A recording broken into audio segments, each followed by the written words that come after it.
Hello all வணக்கம்.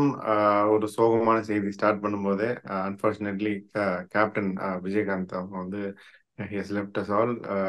It's a big shock to the entire Tamil state and Tamil fraternity.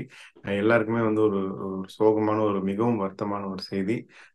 அவங்களுக்கு நம்மளுடைய ஆழ்ந்த இரங்கலை அவங்களோட குடும்பத்துக்கு நம்ம தெரிவிச்சுக்கிறோம். ஆன் தட் நோட், பிடாக் வெல்கம் டு த ஷோ.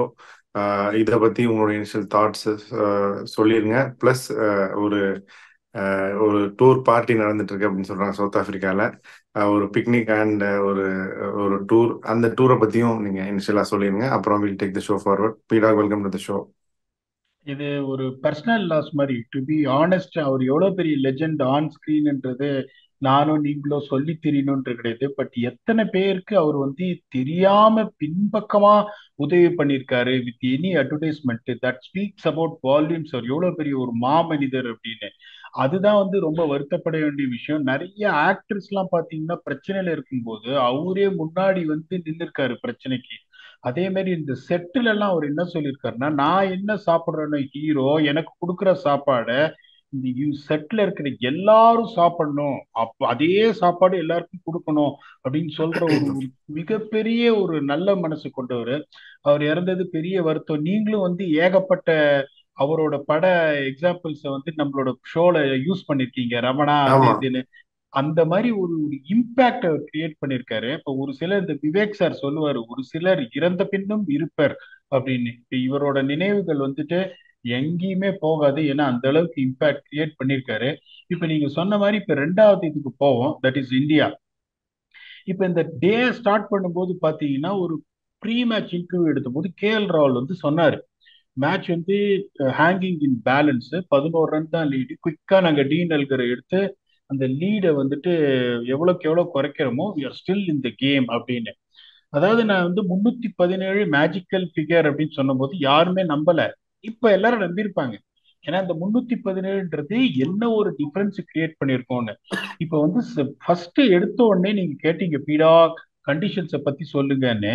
இப்ப வந்து ஒரு டெல்லிங் ஸ்டார்ட் சவுத் ஆப்பிரிக்கால வந்து இந்த பர்டிகுலர் வென்யூல நம்ம என்ன சொன்னோம்னா, 29 டெஸ்ட் மேட்ச் ஆடி அவங்க 23 டெஸ்ட் மேட்ச் அங்க ஜெயிச்சிருக்கான்னா, மூணே மூணு தான் தோத்து, மூணு டிராப் பண்ணியிருக்காங்கன்னா ஏதோ ஒண்ணு அங்க டிஃப்ரெண்டா இருக்கணும். ரொம்ப சிம்பிள். அது என்னன்னா, இந்த பிரிட்டோரியால எப்படின்னா, சன்னு வந்ததுன்னா பிச்சு ஒரு மாதிரி பிஹேவ் பண்ணும், சன்னு வராம கிளவுடியா இருந்தா அந்த பிச்சு இன்னொரு மாதிரி பிஹேவ் பண்ணும். இப்ப முதல்ல நீங்க என்ன பண்ணுவீங்க, ஃபர்ஸ்ட் செஷன்ல பால் அங்கேயும் இங்கேயும் போய் இந்தியா 91 for 3. என்னை பொறுத்த வரைக்கும் 91 for 3 யூ பேட்டிங் ஃபர்ஸ்ட்னா அந்த session India's one the session. நிறைய பேர் வந்து they will peg to disagree. எனக்கு அதை பத்தி கவலை இல்லை. இந்தியா அந்த செஷனை ஜெயிச்சாங்க அப்படிங்கும் போது அப்போ உங்களுக்கு என்ன ஆகும், கண்ணா பின்னாடி ஸ்விங் ஆகும். அப்போ உங்களுக்கு நீங்க என்ன ட்ரெஸ்ஸிங் ரூம்ல டாக்ஸ் இருந்திருக்கும், ஏய் 220 அடிச்சா போதும், மேட்ச் ஜெயிக்க முடியாது 220 அடிச்சா. எதனால சொன்ன அந்த மேஜிக்கல் 317 சொன்னா அவங்க 418 எடுத்துட்டாங்க. 317 அடிச்சிருந்தாலும் இந்தியா தோத்துருப்பாங்க அந்த 70 ரன் லீடு. ஒரே சான்ஸ் நம்ம என்ன சொன்னோம், இந்தியா திரும்பி வரணும்னா 40 ரன்ஸ் லீடு, அது இல்லைன்னா வாய்ப்பே கிடையாது அப்படின்னு. இப்போ நேத்து என்னாச்சு, இப்ப இன்னொன்னு பாத்தீங்கன்னா இந்த செஷன் சார்ட். இந்த செஷன் சார்ட்னு பாத்தீங்கன்னா 9 செஷன்ல 6 செஷன் சவுத் ஆப்பிரிக்கா ஜெயிச்சிருக்காங்க, இந்தியா ஒன்னே ஒண்ணு ஜெயிச்சிருக்காங்க. That's first session according to me. ரெண்டு ஸ்டாட் செஷனு, அதுல 3 செஷன் வந்து 10 அவுட் ஆஃப் 10. 10 அவுட் ஆஃப் 10 நீங்க வந்துட்டு 6 செஷன்ல ஆப்போனண்ட்டை 3 செஷன் ஜெயிக்க விடுறீங்கன்னா உங்களுக்கு வாய்ப்பு இல்லை. நேத்து அந்த சுச்சுவேஷன்ல ஒரு 256 for 5ல வந்த போது மார்க்கோ என்சன் ஆடிட்டு இருக்காரு, Temba Bavuma is not going to bat, follow out by tail. அந்த செஷன்ல 34 ஓவர்ல 136 for 2 with 4 run rate, 10 out of 10 over. அதுக்கப்புறம் 16 ரன்ஸ்ல ஆல் அவுட் பண்ணிட்டு 62 for 3 after 16 overs, 8 out of 10. அதுக்கப்புறம் 69 for 7, 10 அவுட் ஆஃப் 10 ஓவர். இதுல எனக்கு வருத்தப்பட வேண்டிய விஷயம் என்னன்னா, அந்த 163 ரன்ஸ் போனோடனே அங்க பாடி லாங்குவேஜே இல்லைங்க. The way they are batted, there is absolutely no belief at all that this can be turned around. அதாவது தேர்ட் டே உங்களுக்கு இன்னொன்னு இந்த கண்டிஷன்ஸ் சொல்லிடுறேன். சவுத் ஆப்பிரிக்கா பிரிட்டோரியால கிளவுடா இருந்ததுன்னா உங்களுக்கு என்ன ஆகும், டேம்ப்னஸ் இருக்கிறதுனால கண்ணா பின்னான்னு ஃபர்ஸ்ட் ஸ்லிப் போகும் பால், சீம் மூமெண்ட் கண்ட்ரோலே பண்ண முடியாது. அதே உங்களுக்கு வந்துட்டு இது வந்துச்சுன்னு வச்சுக்கோங்க, சன்னு உங்களுக்கு வெளியே வந்துச்சுன்னா அந்த கிராக்ஸ் எல்லாம் ஓப்பன் அப் ஆகும், டேம்ப்னஸ் போய் அப்போ என்ன ஆகும் உங்களுக்கு, அவ்வளோ பயங்கரமா சி மூவ்மெண்ட் இருக்காது, பிச்சு அப் அண்ட் டவுனா போக ஆரம்பிக்கும், டிஃபிகல்ட்டா இருக்கும். இந்தியா நம்ம எதிர்பார்த்த மாதிரி 317 அடிச்சிருந்தாங்கன்னா the game would have gone to டே 4. ஏதோ ஒரு சைசபிள் டார்கெட் நீங்க சவுத் ஆப்பிரிக்கா கொடுத்தீங்கன்னா இந்தியாவோட comeback to the game. India never help themselves, they deserve to lose. சரி, வியூவர்ஸ்க்கு நான் ஒன்று சொல்லிக்கிறேன். பீடாக் வந்து இப்ப இதை சொல்றாரு. இருந்தாலும் வந்து இந்த இத்தனை நாளா வந்து இந்த இந்த படத்துல சொல்ற மாதிரி நீங்க 20 வருஷம் அரசியல்வாதினா உங்களோட சேர்ந்து இந்த ஒரு வருஷத்துல 21 வருஷம் அரசியல்வாதி அப்படின்னு சொல்ற மாதிரி பீடாக்கு வந்து எல்லாமே தெரியும். ஆனால் பீடாக் வந்து அவர் வந்து என்னதான் நெற்றிக்கண் திறந்தாலும் அவர் வந்து ஒண்ணு சொல்லுவாரு. இந்தியா, சவுத் ஆப்பிரிக்கா, இந்த சிஎஸ்கே, இந்த ஆர்சிபி, இந்த நாளுக்கு மட்டும் என்னதான் இருந்தாலும் கொஞ்சோண்டு ஒரு சாஃப்ட் கார்னர் பீடாக இருக்கும். அதை வந்து அவர் கொஞ்சம் பூசி மொழிகி டீசெண்டா தெரியாது அப்படின்னு சொல்றாரு. அதனால ஃபர்ஸ்ட் டே முடிஞ்ச உடனே அவருக்கு தெரியும், he got it in his mind that இந்த மேட்ச் போச்சு அப்படின்னு. இருந்தாலும் ஒரு the hope that India should make it அப்படின்றதுக்காக அவர் சொன்ன மாதிரி தான் எனக்கு தெரிஞ்சது. அதை பத்தி நீங்க என்ன நினைக்கிறீங்க பீடா? ஃபர்ஸ்ட் டே எண்ட் ஆஃப் டே ஒன்னே உங்களுக்கு வந்து இந்த மேட்ச் போச்சு, ரொம்ப டிஃபிகல்ட் தான் அப்படிங்கிறது ஐ திங்க் யூ அண்டர்ஸ்டுட். அதை பத்தி நீங்க சொல்லுங்க. 208/8 அப்பயும் வந்துட்டு ஒரு இன்டைரக்டா என்ன சொன்னீங்க, இங்கேருந்து 317 வருமா, ஒரு கேஎல் ராகுல் வந்து ஒரு 140 நாட் அவுட் அடிப்பாரா? ஏன்னா நிறைய பேர் என்ன நினைக்கிறாங்கன்னா கண்டிஷன்ஸ் எக்கு தப்பா மாறும் பிரிட்டோரியால. இப்ப 5 நாளும் உங்களுக்கு அப்படியே மப்பு மந்தாரமா இருந்ததுன்னா அந்த டெஸ்ட் வேற மாதிரி போயிருக்கும். சன்னு வெளில வந்தோடனே கம்ப்ளீட்டா எல்லாம் மாறிடுச்சுக்கும் போது இன்னொன்னு சார், இப்போ உங்களுக்கு டெக்னாலஜி எல்லாம் வந்துச்சு, நீங்க இங்க உட்காந்துன்னு 2027 வேர்ல்ட் கப்ல இந்தியாவோட ஓப்பனிங் மேட்ச் வெதர் எப்படி இருக்கும்னு நீங்க பார்க்கக்கூடிய டெக்னாலஜி எல்லாம் இப்ப வந்துருச்சுங்கும் போது உங்களுக்கு என்ன நீங்க யோசிக்கணும், that is the most important thing. இப்ப நம்ம சொன்ன மாதிரி இந்த சேச்சுரேஷன் பாயிண்ட் வந்துருவாங்க. இப்ப எத்தனை பேர் எனக்கு ரிப்ளை பண்ணாங்க ட்வீட்ல, ஒரு சவுத் ஆப்பிரிக்கன் கோச் எனக்கு ரிப்ளை பண்றாரு, இன்னும் நீங்க இப்படி போடுறீங்க, நான் சொன்ன இப்ப 232க்கு கீழே இந்தியா ஆல் அவுட் ஆனா இந்தியா ஜெயிக்க முடியாது, 245 அடிச்சாங்க. அதுக்கு ஒருத்தர் அவர் ரிப்ளை பண்ணாரு, batting will be very very difficult if the game progresses. அவர் சவுத் ஆப்பிரிக்கால 25 வருஷமா கோச் பண்றாரு. அவர் சொல்றாரு batting will be very difficult as the match progresses. அவர் is saying 200 is very good ஸ்கோர்ன்றாரு. சோ இப்ப எப்படின்னா அப்படிதான் எல்லாரும் பாக்குறாங்க, 4 பக்கம் அலையுதா, அவ்வளவுதான் போறோம், 230 வச்சு பொட்டம் கட்டலாம், பொட்டம் கட்ட முடியாது. நீங்க எடுத்த போலிங் பொட்டலம் கட்ட முடியாது, because bowling is even more difficult to adapt. And you're having Shardul Thakur, அவர் ரிலேபிளா தெரியாது. பிரசித் கிருஷ்ணா நம்ம முன்னாடியே சொல்லிட்டோம், but I don't want to criticise him. அவரோட போலிங் ஆக்ஷனுக்கும் அவர் போடுற லென்ஸுக்கும் வேலைக்கு ஆக மாட்டாரு. அதே மாதிரி அஸ்வின் வந்துட்டு என்ன பண்ணாலும் அவருக்கு போலிங் கொடுக்க முடியாதுன்னு ஒரு கங்கணம் கட்டிட்டு இருக்காங்க. ரோஹித் சர்மா மேட்ச் முடிச்ச உடனே ஒரு இன்டர்வியூ வேற கொடுத்தாரு. Unfortunately we have one bowler like Bumrah who doesn't get support from the other end, it is difficult அப்படின்னு. ஏங்க நீங்க தானங்க பிளேயிங் லெவன் எடுத்தீங்க, அப்புறம் நீங்களே கம்ப்ளைண்ட் பண்ண அப்படின்னும், வேற யாராவது ஒருத்தர் கையை பிடிச்சி பிளேயிங் லெவனை கொடுத்த மாதிரி முகேஷ் குமார் மாதிரி ஒரு ஆள் நான் ஃபேண்டசியில பிக் பண்றேன், அவரை நீங்க பிளேயிங் லெவன்ல எடுக்க மாட்டேங்கிறீங்க. ஷமி இல்லைன்னு நீங்க என்ன பண்ணிருக்கணும், புவனேஸ்வர் குமாரை கொண்டு வந்திருக்கணும், இங்க 4 பக்கம் விட்டு ஆட்டிருப்பாரு. சோ நீ இந்த மாதிரி ஒரு போலிங் அட்டாக் வச்சுன்னு, இன்னொன்னு சொல்றேன் கேளுங்க, ரொம்ப சுமாரான ஒரு பேட்டிங் லைன், இப்ப 10 பேரை வச்சு ஜெயிச்சிட்டாங்க.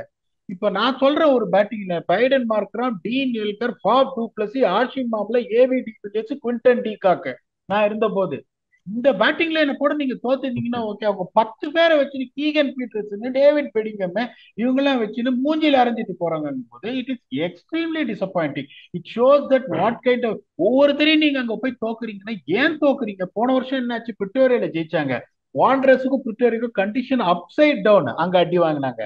வாண்டரஸ்க்கும் கேப்டவுனுக்கும் கண்டிஷன் அப்சைட் டவுன், அங்க அடி வாங்கினாங்க. நீங்க ரிசர்ச் பண்ணாம எப்படி வந்து அப்ரோச் பண்ணணும், பேட்டிங் போலிங்க்கு என்ன லென்த் போடணும், என்ன ஃபீல் செட் பண்ணணும் தெரியாம போனீங்கன்னா disappointment will continue for ever, at least நான் உயிரோட இருக்கிற வரைக்கும். என்ன வீடா இவ்வளவு சொல்லிட்டீங்க? ஓகே, இப்ப 3 பேர் நீங்க எடுத்து சொன்னீங்க. ஷார்துல் தாக்கூர் தெரியாதுன்னு சொன்னீங்க, பிரசித் கிருஷ்ணா வேலைக்கு ஆக மாட்டாருன்னு சொன்னீங்க, அஸ்வின் பவுலிங் கொடுக்க மாட்டேங்கிறாங்க அப்படின்னு சொன்னீங்க. அப்ப இந்த 3 பேருக்கு பதிலா second test I assume that இந்த 3 பேர் may not be the right choices going ahead அப்படின்னு நீங்க என்ன நினைக்கிறீங்க? இந்த 3 பேருக்கு what would be the replacements? Sir இவங்க எப்படி யோசிக்கிறாங்கன்னா, நான் என்ன சொல்றேன்னா, இந்த management has to stand up and say Shardul Thakur will win a game of cricket, that is a test match with the ball அப்படின்னு சொல்லிட்டு அவரை செலக்ட் பண்ணாங்க, I will still support it. தயவு செஞ்சு இந்த அவர் வந்து கேன் கிவ் அ ஹேண்டி 25-30. அவர் ஹேண்டி 24 அடிச்சாருங்க ஃபர்ஸ்ட் இன்னிங்ஸ்ல. Let us not take any credit away from it. அடிச்சாரு. அதுக்கப்புறம் என்ன ஆச்சு? 19 ஓவர்ல 101 run with ball in that pitch in that conditions, not acceptable. Prasidh Krishna 20 ஓவர்ல 93, not acceptable. Ashwin 19 over 41 run, பாவம் கேட்சா விட்டாங்க, அவருக்கு போலிங்கே கொடுக்கல. என்ன பொறுத்த வரைக்கும் நான் எப்படி யோசிப்பேன்னா, பிரசித் கிருஷ்ணாக்கு பதில முகேஷ் குமார் உள்ள வந்தே ஆகணும். That is one change I will make. அதுக்கப்புறம் நான் என்ன பண்ணுவேன், ஷார்துல் தாக்கூர் பதில ரவீந்திர ஜடேஜாவை கொண்டு வருவேன் உள்ள. That is going to be one more thing. இப்ப அதே மாதிரி எனக்கு தெரிஞ்ச இந்த அனும விகாரி வந்து அங்க ஏ டீம் மேட்ச் ஆடிட்டு இருக்காருன்னு நினைக்கிறேன். This will sound a little bit harsh to everyone, but எனக்கு இந்தியா ஜெயிக்கணும் to square the series. I will get Hanuma Vihari in place of Shubman Gill. இதுதான் என்னோட சேஞ்சஸ். ஓ, கில்லிலே கை வச்சிட்டீங்களா நீங்க? ஓகே பீடாக், ரொம்ப ரொம்ப சர்ப்ரைசிங் தான் அது. பட் தென் எந்த அளவுக்கு அது ஃப்ரூட்ஃபுல்லா இருக்குமா இல்லையா, really go ahead and make the changes அப்படின்றது உங்க பாஷையில சொல்லணும்னா தெரியாது. We never know. எஸ்பெஷலி நீங்க மூணாவது சொன்னது வந்து I personally feel it's kind of unlikely அப்படின்னு சொல்லி. பட் நீங்க வந்து I know you have your reasons. நீங்க இந்தியா ஜெயிக்கணும் அப்படிங்கிற ஒரு வார்த்தையை சொல்லிட்டனால I think you mean that. அதுதான் இப்போ South Africa, no credit taken away from them. என்னதான் கம்பேர்ட் டு பாஸ்ட்ல அந்த டீம் இப்போ வீக் அப்படின்னு நம்ம பர்சீவ் பண்ணாலும், compared to the past, even now Bavuma is down. ஒரு லிட்டரலி ஒரு பிளேயர் டவுன், 10 பேரை வச்சு they have beaten this Indian team. அப்படிங்கிறப்ப we should give credit to them also. They played excellent cricket. அப்படித்தானே? அதை பத்தி என்ன நினைக்கிறீங்க? இல்ல இன்னொன்னு பாத்தீங்கன்னா, நீங்க ஒன்னும் கரெக்டா சொன்னீங்க. இன்னொன்னு Keegan Petersen coming back from injury, David Bedingham making his test debut, Aiden Markram நான் முன்னாடியே சொல்லிட்டேன், டெஸ்ட் மேட்ச்ல is not the same beast what is the white ball அப்படிங்கும் போது ஒரே ஒரு பிளேயர். அதுக்கப்புறம் நீங்க இந்த மார்க்கோ யான்சன் பார்ட்னர்ஷிப் நீங்க பிரேக் பண்ணியிருந்தா கூட மேட்ச் இன்னைக்கு சாயங்காலம் மேட்ச் நடந்துட்டு இருக்கும். அன்பார்ச்சுனேட்டா அதுவும் நடக்கலன்னு போது அதை வச்சுன்னு அவங்க ஜெயிச்சுட்டாங்க. அது 408 ரன் அவங்க ஈஸியா அடிச்சுட்டாங்கன்றது என்ன சொல்றது, அது ஒரு மிகப்பெரிய விஷயம். அவரு கோச் வந்து ரொம்ப சாதாரணமா இன்டர்வியூ கொடுக்குறாரு. இல்லைங்க, ஒரு 60 ரன்ல லீடு வந்தது, இதுக்கப்புறம் we don't want to risk, Temba Bavuma. ஏன்னா அவங்களுக்கு தெரிஞ்சிருக்கு 60 ரன்ன்றது எவ்வளவு பெரிய லீடு. 60 ரன் வந்துச்சு, 300 தாண்டின உடனே we thought we don't want Temba Bavuma to bat அப்படின்னு வந்து. இன்னொன்னு பாத்தீங்கன்னா அவர் 84ல இருக்காரு மார்க்கோ ஹென்சன். அவர் வந்துட்டு அவர் செஞ்சுரி அந்த பர்சனல் மைல் ஸ்டோன்லாம் அவர் பார்க்கவே மாட்டாங்க அவங்க. அதெல்லாம் கிடையாது. 84 not out, very good score, நீ திரும்பி வா வந்து நேரு, ஒன்றும் பிரச்சனை இல்லை, அதை பத்தி எனக்கு கவலை இல்லை.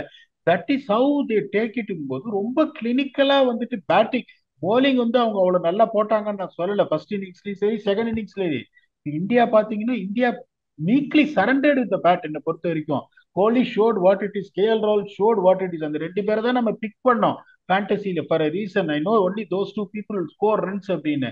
அப்படிங்கும் போது full credit has to be given for South Africa, the way they batted rather than they போல்டுங்கும் போது இப்ப கண்டிஷன்ஸ் இங்க கம்ப்ளீட்லா டிஃபரெண்டா இருக்கும் கேப் டவுன்ல. How India is going to come back, அதுதான் $1,000,000 கொஸ்டின். வருவாங்களா தெரியாது. அவ்வளவுதான், ரிசல்ட்ட சொல்லிட்டீங்க ரெண்டாவது மேட்சுக்கு. ஆன் தட் நோட், இப்போ அதுதான் very interesting choices that you made. Ravindra Jadeja உள்ள வரும்போது he should come in place of Shardul Thakur அப்படின்னு சொல்லிட்டு, என்னை பொறுத்த வரைக்கும் unfortunately that is very very unlikely அப்படின்னு தான் நான் நினைக்கிறேன். பட் தென் கோயிங் ஃபார்வர்ட் இந்த டீம் வந்து அந்த number 3 Shubman Gill, you see him as long term number 3யா இல்ல ஓப்பனிங் ஆடிட்டு இருந்தாரு, திருப்பி நம்பர் 3க்கு வந்து இப்போ ஹி ஐ திங்க் அவரே ரெக்வஸ்ட் பண்ணாரா இல்ல மேனேஜ்மெண்ட் ரெக்வஸ்ட் பண்ணுச்சா, we don't know. As per media reports அது ஒரு கான்சியஸ் கால் எடுத்து தான் ஹி கேம் டு நம்பர் 3. இப்போ நம்பர் 3ல இப்போ suddenly we are all calling him to be dropped. So where does he go from here now? We all know he's a very very good player for the future. சொல்றவங்க எல்லாருமே சச்சின் டெண்டுல்கர், விராட் கோலி, சுப்மன் கில் அப்படின்னு தான் சொல்றாங்க. அப்படிப்பட்ட ஒரு பிளேயருக்கு what goes wrong and how do we see him in the future? Sir இப்போ நான் திருப்பி திருப்பி சொல்லுவேன், one of the technically qualified batsman in the whole country. But அவர் வந்து is not matured enough to take failures after failures. ஒரு விராட் கோலிக்கு அந்த maturity இருக்கும், KL ராவுக்கு அந்த மெச்சூரிட்டி இருக்கும், பாபர் ஹாசாம்க்கு அந்த மெச்சூரிட்டி இருக்கும். இப்பதான் வந்து இன்டர்நேஷனல் சீனுக்கு வராருங்கும் போது வேர்ல்டு கப் ஒரு பெரிய லாஸ். அதே இன்னும் நிறைய பிளேயர்ஸ் டைஜஸ்ட் பண்ணல, அது தோத்தது. அதுக்கப்புறம் இங்க வரீங்க, அதுக்கப்புறம் உங்களுக்கு வந்து ஒரு T20 சான்ஸ் கொடுக்குறாங்க, ஃபிளாப்பு. இப்ப டெஸ்ட் மேட்ச் சான்ஸ் கொடுக்குறாங்க, ஒரு ஃபிளாப்பு. சீரீஸ் ஜெயிக்க முடியாது இப்ப சவுத் ஆப்பிரிக்கால, அது ஒரு வருத்தம். அப்படிங்கும் போது நீங்க என்ன பண்ணணும், you to bring in fresh energy. Always supporter of Shubman Gill. அவர் வந்துட்டு என்ன சொல்றது, இப்படி one of the best cricketer in future போது இந்த சுச்சுவேஷன்ல இப்ப நான் அடிபட்டதுக்கு நான் எப்படி மருந்து போடுவேன்றது தான் நான் பார்க்கணுமே ஒழிய, நீங்க அந்த லாங் டேர்ம் பிளான்ஸ் பேக்கிங் அதெல்லாம் பாத்தீங்கன்னா, I don't want this Indian team to lose 2-0 in South Africa to come back. அதுதானே என்னோட இதுவே ஒழிய. இன்னொன்னு சொல்றேன், கேப் டவுன்ல I been seeing Cape Town pictures. அதே மாதிரி இப்போ வந்துட்டு ரொம்ப நிறைய மழை கிழை எதுவும் கிடையாது, ட்ரையா இருக்கும் போது அவங்க வந்துட்டு அந்த அந்த எல்லோ கிராஸ், உதிரி போற கிராஸை விட்டாங்கன்னா பிச்சு உடையும், ஸ்லோ ஆயிடும். அப்படிங்கும் போது I don't mind Jadeja can qualify as a batsman. அவரை நீங்க ஒரு ஸ்பின்னரை பார்க்காதீங்க, ஒரு பேட்ஸ்மேனா அவரை பாருங்க. see him as a support spinner to Ashwin when it comes to overseas. அப்படிங்கும்போது 3 ஃபாஸ்ட் பவுலர் உங்களுக்கு போறோம், 2 ஸ்பின்னர் வச்சுன்னு have Jadeja as a backup. இந்த அனும விஹாரி நான் சொன்னது நடக்கலைன்னா கூட பரவாயில்ல, லெட் கில் பிளே. என்ன பொறுத்த வரைக்கும் அவங்க இப்படிதான் யோசிக்கணும். இல்ல மேனேஜ்மெண்ட் சொல்றாங்க, யோ ஷார்துல் தாக்கூர் அடுத்த மேட்ச் 7/44 எடுத்து மேட்சை ஜெயிச்சு கொடுப்பாரு. அப்படி நீங்க ஆட வச்சு அவர் பர்ஃபார்மே பண்ணலனாலும் எனக்கு பிரச்சனை இல்லை. Is very useful late order batsman who can score the 30-40 run. அதை அஸ்வின் பண்ணுவாரு. அன்பார்ச்சுனேட்லி அஸ்வின் இந்த மேட்ச் அடிக்கல. I'm very disappointed with the way Ashwin got out. Honestly speaking, even though I supported his bowling, I'm extremely disappointed, particularly in the second inning. But he's capable enough to score the 30 runs, which people are putting their money on Shardul Thakur. This will be the right thing. Mukesh Kumar அந்த control கொடுப்பாரு. சிராஜ் வந்து நல்லா போட்டாரு, but expensive. Bumrah பத்தி உங்களுக்கு தெரியும். ஜடேஜாவும் அஸ்வினும் சல்லி run கொடுக்க மாட்டாங்க. இந்த கேப் டவுன் கண்டிஷன்ஸ் கம்ப்ளீட்லி வேற மாதிரி இருக்கும், which we will discuss why I am saying this will be the proper combination. இது இல்லாம திருப்பியும் வந்துட்டு உங்களுக்கு இந்த எமோஷன்ஸ் பேக்கிங் அப்னு போனா எனக்கு தெரியாது. ஓகே, ஸோ ரிசல்ட் சொல்லிட்டீங்க. ஸோ ஆன் தட் நோட், உங்களுடைய ஃபைனல் தாட்ஸ் என்ன பீடா? Moving forward to next test. புது வருஷம்லாம் வருது, வியூவர்ஸ்க்கு வந்து வாழ்த்துக்கள்லாம் சொல்லிடலாம். வியூவர்ஸ்க்கு wish you all a very happy new year. Viewers வந்து நம்மளை வந்து இவ்வளோ சப்போர்ட் பண்ணி இந்த அளவுக்கு கொண்டு வந்திருக்காங்க. அவங்கள பற்றியும் உங்களுடைய தாட்ஸ் சொல்லிடுங்க. அடுத்த மேட்ச்க்கு என்ன பண்ண போகிறோம், எப்படி மேட்ச் போக போகுது அப்படின்னு சொல்லிடுங்க. இல்ல இப்ப அடுத்த மேட்ச் அவங்க அப்படிதான் யோசிக்கணும். how the management is going to lift the spirits of the team after getting innings defeat hammering inside 3 days. அதுல 2 செஷன் வந்து மழையில வேற போச்சு, 10 பேர் வச்சு அடிச்சிருக்காங்க. இது எப்படின்னா வந்து இது இந்த டான்சிங் ரோஸை வந்து 2 ரவுண்ட்ல சொல்லி வந்து கபில வீழ்த்தின மாதிரி இது. ஸோ அதுக்கப்புறம் நீங்க இந்த வேம்பலியா திரும்பி வந்தே ஆகணும். அப்படிங்கும் போது you have to do what exactly that is needed. For number 1, read the conditions. எந்த செஷன்ல எப்படி போகுது, டே டு டே எப்படி ப்ராக்ரஸ் ஆயிருக்கு, எந்த மாதிரியான போலர்ஸ் விக்கெட் எடுத்திருக்காங்க, எங்க ரன் போயிருக்கு, எப்படி ரன் ஃப்ளோ போகுது, பேட்டிங் எப்படி ஆடணும், எந்த மாதிரியான டிஸ்மிசல்ஸ் நிறைய ஆயிருக்கு, அதை எப்படி தடுக்கிறது, what should be my tactical ploy. First இதோட வந்து இந்த பிளேயிங் லெவல்ல எந்த எமோஷன்ஸும் இல்லாம இருந்தா இந்தியா கேன் ஃபைட் பேக். ரெண்டாவது நீங்க சொன்ன மாதிரி May 2nd we floated this channel and we have grown up big. அதுக்கு வந்துட்டு பாத்தீங்கன்னா the continuous support from the viewers. We will keep entertaining you, wishing you very very happy new year. Hopefully we come back for the new year. That is going to be the preview for the most important second test which India is going to play against South Africa and Cape Town, decided to see whether they can seal this draw parity with the series. Until we come back to entertain for that show, thanks a lot and bye bye.